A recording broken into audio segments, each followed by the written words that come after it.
where instead of discussing the bones, actual bones, they discuss the bones joints through X-rays.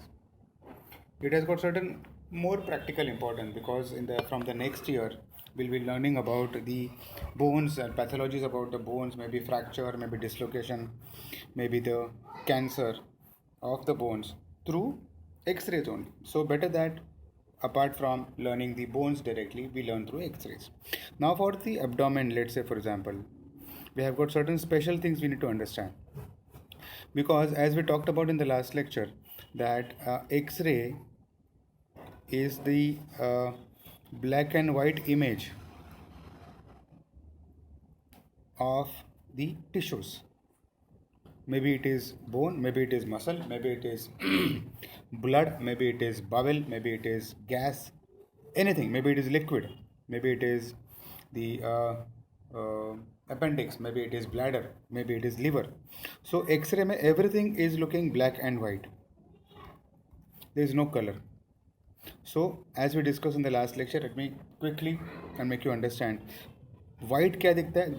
White tissues are called as radio opaque, something which is white. Black tissues are called as radio lucent. So अगर हम लोग bone देखें, something which has got more calcium in it, something which is more hard tissue, something which is more solid tissue, all is going to look white. Something which is clearly air, I can say it looks jet black. लेकिन अगर कुछ tissue soft tissue है कि जो एकदम solid भी नहीं है, एकदम एम्प्टी भी नहीं है, that is going to look grey. So x-ray is all shades of, I can say, black and white.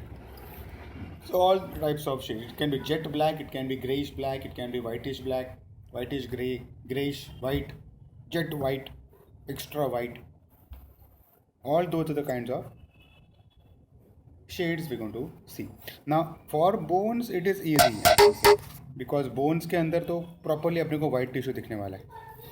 For the abdomen it is more complicated and because of that abdominal X-rays are to be understood properly. For abdomen, why it is complicated? Because abdomen has got no major bones.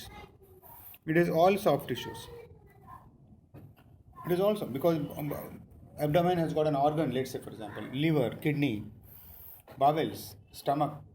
It has got yes, some bones are there, like for example vertebrae, which can be seen properly. But most of the tissues are what? Are soft tissues. So they will not be clearly seen in an X-ray.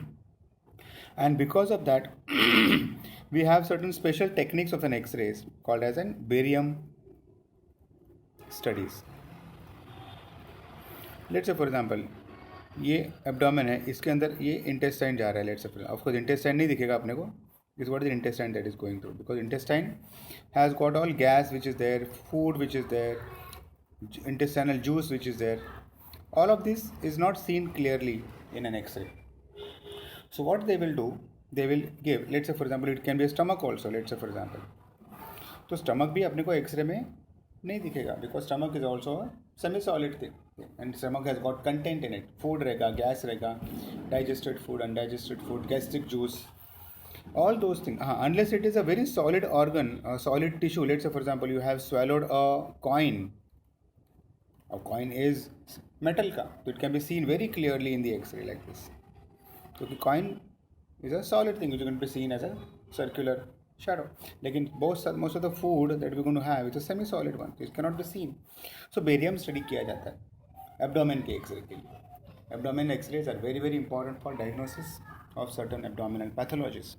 Very very commonly these investigations are performed. लेकिन उसमें क्या किया जाता है, एक ऐसा liquid patient को सॉलो करने के लिए दिया जाता है कि जो रेडियो ओपेक है कि एंड जो इनर्ट है, वो एब्जॉर्ब नहीं होना चाहिए. क्योंकि अगर इंटेस्टाइन में से वो एब्जॉर्ब हो गया तो वो ब्लड वेसल के अंदर भी दिखने लगेगा, तो अपने को ब्लड इंटेस्टाइन जो है वो अच्छे से नहीं दिखेगा. So this is what is the liquid called as the barium studies, which are very important studies which are performed for diagnostic purposes. उसमें क्या किया जाता है, बेरियम को कंज्यूम किया जाता है. Of course if you want to delineate the oesophagus, the study will be called as barium swallow. मतलब क्या हो गया, बेरियम को स्वैलो करते वक्त तुमको एक्सरे निकालना पड़ेगा, क्योंकि जब भी वो बेरियम ईसोफेगस के अंदर है, that time only you will have to take out an x ray.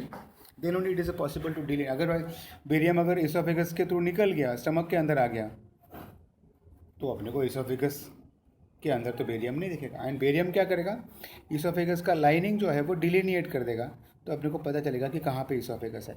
वो डायलेटेड है, कंस्ट्रिक्टेड है, ऑब्स्ट्रक्टेड है, कुछ मास है उसके अंदर, कुछ प्रॉब्लम है, वो सब पता चल सकता है. तो डायरेक्ट ईसोफेगस नहीं दिखेगा, डायरेक्ट इंटेस्टाइन नहीं दिखेगा. उसके अंदर बेरियम जब भी जाएगा तो वो एक्सरे के अंदर दिखेगा, because barium is going to delineate the content cavity of the bowel. ऐसे बहुत सारे एक्सरेज हमारे पास हैं जो कि I can show it to you, कि वहाँ पे हम लोग of course we are not suppose to identify any pathology here. It is very difficult. First understand what is normal and it requires good amount of knowledge to see so many x-rays, then only we can identify कि क्या normal है क्या abnormal है. क्योंकि ये कोई fixed image नहीं कि स्टमक ऐसा ही दिखना चाहिए, because every one stomach is different. तो यू हैव टू अंडरस्टैंड कि some subjective variation, that is another story. वो हम लोग 4th year final year clinicals में वी कैन अंडरस्टैंड कि नॉर्मल क्या स्ट्रक्चर है, एबनॉर्मल क्या है. लेकिन यहाँ पे अपने को एक स्टैंडर्ड नॉर्मल पता चल जाएगा. Standard normal. Of course, there are some non-standard normals also, but that is there. So stomach इतना दिखना चाहिए 6x6 इंचेस का. इसका मतलब ऐसा नहीं कि 6.5x6 रहेगा तो abnormal हो गया. It's normal again. That is the reason I say it is a standard normal. We should be able to make out in the first year. Standard normal, not something which is normal variation को भी हम लोग abnormal नहीं बोल सकते. सो जैसे मैंने बताया कि बावेल्स अपने को नहीं दिखता है, तो बावेल्स को दिखाने के लिए we will have to go through a barium studies.